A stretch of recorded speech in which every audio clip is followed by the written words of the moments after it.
I am excited about my story that I'm going to talk about today. Um, it is a true crime story that I honestly happened upon. Um, Super random. And oddly enough, about 20 minutes ago, realized stupidly that tomorrow is the 45th anniversary of this crime. And it's so weird that I bought a newspaper off of eBay and I just happened to go through it. And I found this tiny, tiny, tiny article. When I get a few more viewers going, I will read it because it's literally 3 paragraphs, if that. I mean, tiny. But I read it and I just thought it was such a weird take on a violent crime. And then I, Googled it. And because it was a crime that took place in 1975. And I looked through old New York Times and I found multiple articles on it. And it was so much deeper than this tiny little article that I found in a daily newspaper from 1975, like, let on. I think it was honestly probably right after it happened. Because let me see, what's the date on my paper? I think it's the 18th, 20th. Okay, so the crime took place on the 15th, or no, the 14th of January, 1975. And this paper is from Monday, January 20th, 1975. That's my most recent newspaper. Uh, that's Joseph Callinger, the shoemaker. He's batshit crazy. Like, literally took orders from a disembodied floating head with no mouth named Charlie. Just take that one in. Jesus Christ. And he often used his 12-year-old son in his crimes. Actually used his son to kill another one of his sons, but that's completely off topic. Okay, so I found a tiny article in a newspaper that I bought off eBay for $20. And I'm going to read this article to you. I know I hate having shit read to me. It's super annoying. But I kind of want to give you what I started out with and then the information I ended up with. So, literally this big. Killer died in peace. The sister of a youth who leaped to his death from a water tower after killing his parents with an axe believed that he wanted to spare his parents any sorrow over his intended suicide.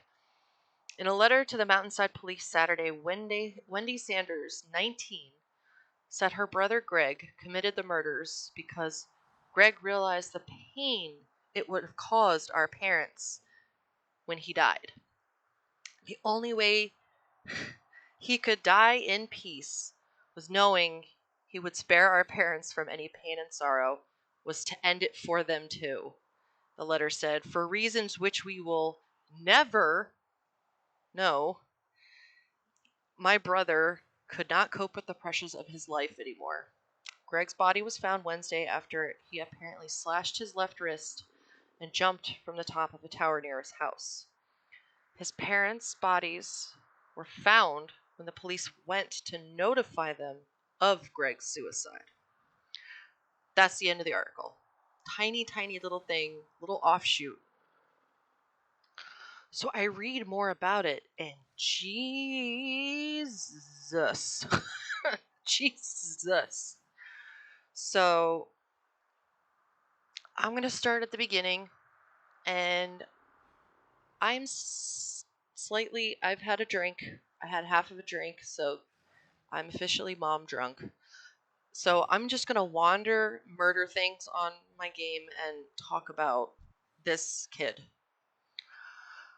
So, Greg Sanders which is his name, was born in 1959 to his parents. Obviously, Jesus Christ, the dumbest fucking sentence I could come up with. He was the youngest child of two children. His older sister, Wendy, 19 years old when he committed the crime. Luckily, she was away at college when it happened. So his parents met and got married in Ohio, and they worked hard and saved enough money to move to a small, affluent town in New Jersey. Ooh, I'm gonna help you kill this dude. Kia. So they marry in Ohio, move to New Jersey in a really nice house. Like, they even, in one of the news articles that I read, it even mentioned how much their house was worth in, like, the article that talks about their fucking murder. Oh, hello. Hi. What the fuck was I saying? My brain is so stupid. So they have two children, and their parents wanted for their kids what, they had. They had very good jobs, they had lots of college degrees, and they wanted their kids to be successful. And they didn't care how hard they had to push them to get that success. I remember reading a couple of the teachers saying that, by the way Greg spoke, you would think that he was failing, but it said that he was like the 20th out of his class the year prior to the crimes. He was a smart kid, but he was really hard on himself, said he wasn't Yale material. His parents were so tough on both of them that his sister Wendy actually ran away for 3 days and stayed in a hotel because she just couldn't take the pressure that her parents put her under. And Wendy would later go on to be valedictorian of her high school, and she cast a big shadow for this kid, right? But he had a normal childhood. He was a normal kid. I mean, besides really being pressured to do well in school. And he wasn't just pressured to do well in school, like, his parents never allowed either him or his sister to hang out with friends. They expected them, if you're not doing after school activities for school, then you need to be home studying. Like, yeah. Thanks, babe. Stupid Twitch bitch. What was I saying? I don't remember. I had too much to drink. Fuck. What was I saying?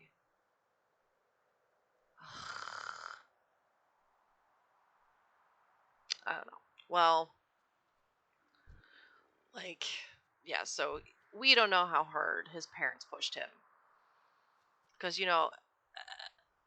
kids run away, but when, like, your parents push you so hard that you fucking, like, rent a hotel room to get away from them, like, that's rough. Yeah, the parents are, yeah. So they weren't allowed to see other kids. They weren't allowed really to have social outlets, which is really hard when you're a teenager. You know what I mean? Like, you're already going through the no one understands me phase, and not having anybody to talk to about that probably really sucked. So, starting around the age of 11 and 12, he started getting anger issues. But the issue with his anger issues is that, oh shit, Thantas died. Oh, but bitch, you died! Is that he would get physical. And he was bigger than both of his parents. So he would get physical, he'd punch walls, he'd do everything in his power to basically intimidate his dad. But when the fights would be done, he said he would have no memory of it. No memory. You know, and he was a preteen and he was bigger than his dad. And this kid later went on to be like a key player of his high school football team. So, mom and dad, obviously they're like, shit, our kid's got fucking anger issues at the wazoo. So they take him to the pediatrician where they, do a brain scan, all that jazz. They find nothing physically wrong with him. I prefer to be left alone. Yeah, he really liked to be left alone. For reasons you'll find out. But like, he was a big kid, so like, god damn it, what the fuck is floating above me? I keep seeing fucking. Is that a flying spider? Oh, you fuck your mother! Get out of here. So yeah, took him to the doctor. The doctor's like, he's not. He doesn't have a tumor. There's nothing wrong with him. We just think that all of his issues are manifestations of his anxiety. So basically, you're stressing your kid the fuck out and he's losing his mind. Are these things not gonna fight us? Oh my god. They're not. What the fuck? Do I mean nothing to you? Am I not scary? You bitches. But yeah, so he basically he was a dick because his parents were a dick to him, but he had extreme anxiety issues, which is pretty obvious when you have parents that basically push you constantly to be the best of the best of the best. And so he started becoming a little more secretive, uh, a little less likely to talk to his parents, and he found a weird little crawl space that was connected to his bedroom. And it was like a weird little crawl space that went from the wall that was behind his school desk, like that was pushed up against his wall. He crawled through it, and it led to a small room that was kind of in the attic above the front porch. And eventually, he kind of became such a moody teenager that he pushed a mattress in there, filled it with booze bottles and cigarettes, and he would hang out in there. And he was fiercely protective of this room. And as a former teenager who was also moody, like, I get it. You know what I mean? You want to be left alone. Fuck mom, fuck dad, whatever. But, like, there was a story that one of his friends told him where his father just wanted to see what was in the room, just wanted to see what he was doing in there. So he, pushed a little curtain aside, crawled in, looked in, and Greg was in there. Greg lost his shit and refused to speak to his father for 3 weeks. So that taught his parents, you go in my safe space, there's going to be consequences. So, what do normal, angry, moody teenagers who like to isolate themselves, what do we like to read about? We like to read about morbid, fucked up stuff, right? Like, I had the complete works of Edgar Allan Poe when I was like 12.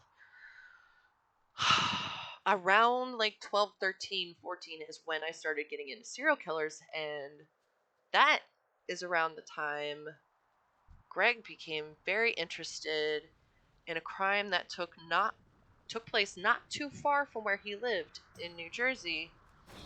The famous case of John List. I will go over the John List case very quickly. Some of you probably already know it. Man in New Jersey basically realizes he's going broke. He's super religious. His kids are not wanting to go to church. They're disobeying him, blah, blah, blah. So basically, he makes an excuse to himself that, rather than be poor, he's just going to murder all of his kids and his mother and his wife. So he basically calls their school, calls work, and is like, "Oh, we're all sick, and we won't be back for like a month," or some shit like that. And he turned all the heaters off because it was November in New Jersey. Turned all the heater off, turned all the lights off, turned music on super loud, and then just dragged his. Well, first, okay, I'm not going to go through the story because I'll get on a tangent. Killed his whole family, dragged all 5 of their bodies into their basically ballroom because they lived in a really baller house in New Jersey. New Jersey used to be fucking nice, dude. But like, and then he just left. And here's the thing about 1970s and 60s and 50s and 40s is that you could just like do something and leave and say you're someone else. Ted Bundy, people didn't know who Ted Bundy was until like in Florida. Like they were trying to get him to say, "Who are you?" He's already killed dozens of women, you know. Oh my god, how am I already on Ted Bundy? Jesus fuck. All right.